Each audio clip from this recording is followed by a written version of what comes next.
سعدیہ آپ کی جانب یہ سوال پیش کروں گی کہ رسول اللہ صلی اللہ علیہ وسلم کے حوالے سے آپ بتائیے گا، آپ صلی اللہ علیہ وسلم کی سیرت مبارکہ کے تعلق سے عدل و انصاف کے حوالے سے اس پر روشنی ڈالیے گا۔ میں چاہوں گی سیرت النبی اور حدیث مبارکہ۔ اعوذ باللہ من الشیطان الرجیم، بسم اللہ الرحمن الرحیم، مولایا صلی وسلم دائما ابدا علی حبیبک خیر الخلق کلہم۔ عدل و انصاف انتہائی خوبصورت موضوع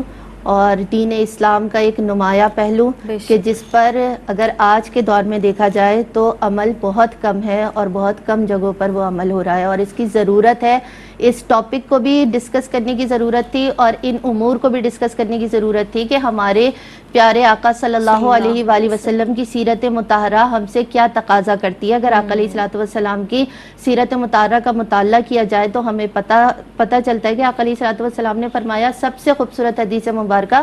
کہ انصاف کرنے والا، عدل کرنے والے نور کے ممبروں پر ہوں گے، اور وہ ہوں گے کس لیے؟ کیونکہ وہ اپنے جو ان کے ماتحت لوگ تھے ان کے ساتھ بھی عدل و انصاف کرتے تھے، حکومتی سطح پر بھی کرتے تھے، اور جو ان کے فرائض تھے اس کو بھی وہ ادا کرتے تھے بخوبی، اس لیے وہ نور کے ممبر پر ہوں گے، اور وہ نور کا ممبر اللہ رب العزت کے دائیں جانب سجایا جائے گا۔ سبحان اللہ۔ اب آپ یہ دیکھیے کہ آقا علیہ السلام نے یہ بھی فرمایا کہ کوئی شخص حکومتی عہدے کو لینے کے لیے سرگرم ہو کہ یہ مجھے مل جائے، اور پھر وہ اس حالت میں مر جائے کہ اس نے اس کے فرائض ادا نہ کیے اور حقوق میں خیانت کی ہو، تو اللہ رب العزت اس پر جنت کو حرام فرما دے گا۔ پھر آقا علیہ السلام نے یہ بھی فرمایا، حضرت ابو ہریرہ رضی اللہ تعالیٰ عنہ سے بیان کیا کہ دیکھو اگر اللہ رب العزت تمہاری عمر دراز کرے تو ایک وقت ایسا آئے گا کہ لوگوں کے ہاتھ میں گائے کی دم کی مانند ایک چیز جسے کوڑے کہتے ہیں وہ ہوں گی، اور اللہ رب العزت کے غضب میں ان کی صبح ہوگی اور شدید ناراضگی میں ان کی شام گزرے گی۔ اور پھر آقا علیہ السلام نے یہ بھی فرمایا کہ جو لوگوں پر حکمرانی کرتے ہیں، جو حکم نافذ کرتے ہیں، تو قیامت کے دن ایک فرشتہ ان کو گدی سے ایسے پکڑے ہوئے ہوگا کہ اللہ رب العزت اسے ان کے لیے حکم دے تو وہ دوزخ کے ایسے گڑھے میں ڈال دے کہ جس کی مسافت 40 سال تک چلنے میں بھی پوری نہ ہو۔ اور پھر آقا علیہ السلام نے یہ بھی فرمایا کہ قاضی 3 طرح کے ہیں، ایک جنت میں جائے گے، 2 دوزخ میں۔ تو آقا علیہ السلام نے یہ بھی فرما دیا کہ جس کو دین اسلام کے سارے امور کے بارے میں پتا ہو، وہ عدل و انصاف کرتا ہو، وہ جنت میں جائے گا۔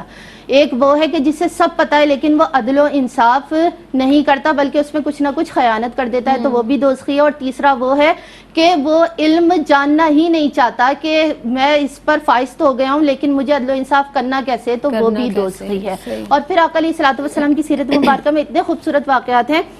کہ آقا علیہ السلام نے ہمیں یہ بھی بتایا کہ اگر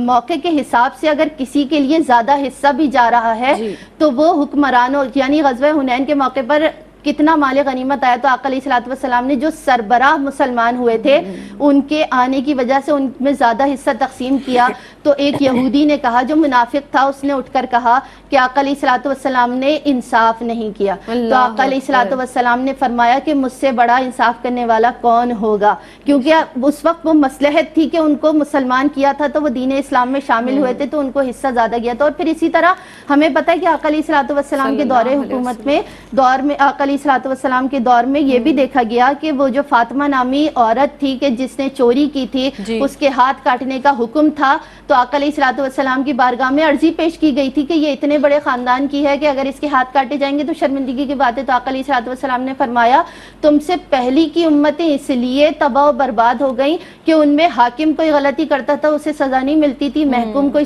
غلطی کرتا تھا تو اس پہ شرعی حدود نافذ ہوتی تھی۔ اس لیے اگر یہاں پر میری بیٹی فاطمہ بھی ہوتی تو ان کی بھی یہی سزا ہوتی، اس لیے پھر اس عورت کو بھی وہی سزا دی گئی۔ تو آقا علیہ السلام کتنے بڑے عادل ہیں تو ہمیں سیرت مطہرہ بتاتی ہے، اور آقا علیہ السلام کی سیرت مطہرہ کا اگر ہم مطالعہ کریں تو بہت بے شمار واقعات ہیں کہ جس کا ہمیں پتہ چلتا ہے کہ عدل و انصاف کتنا اہم پہلو ہے جو آج ہماری زندگیوں سے نکل گیا ہے۔